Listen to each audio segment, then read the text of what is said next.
Maafisa wa polisi eneo la Malindi wamenasa bangi kilo 255 yenye thamani ya shilingi milioni 7 katika eneo la Jimba. Kulingana na naibu kamanda wa polisi Malindi David Lusava, walipata habari kuwa biashara haramu ya bangi inaendelezwa eneo hilo kabla ya kufika na kufanikiwa kumkamata mshukiwa mmoja, akisema kuwa idara ya polisi maeneo hayo imejitolea kuhakikisha wote wanaoendeleza biashara hiyo wanakamatwa na kufunguliwa mashtaka.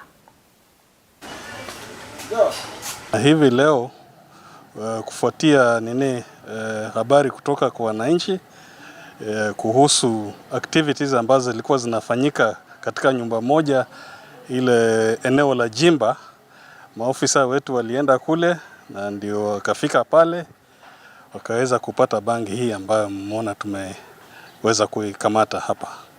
Magunia ambayo yalipatikana ni magunia 8 ambayo yamejaa hiyo msokoto ya bangi ambayo kwa vile tumeweza kupima imefika ni kilo 255 na ni kwa market value yake ni milioni 7,650,000.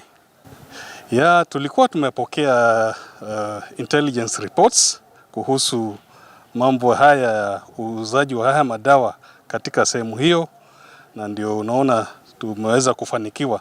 Kwa hivyo ningependa kutoa onyo kwa wote ambao wanauza madawa haya ya kulevya kwamba waachane na kazi hiyo, watafute kazi nyingine. Tutaweza kukaa kuona wakiharibu watoto wetu na watu hapa kwa madawa haya ya kulevya. Kwa hivyo huu ni si mwisho, tutaendelea kufanya hiyo kazi kuhakikisha kwamba watu wote ambao wanahusika na biashara hii wamekamatwa na kushtakiwa kotini.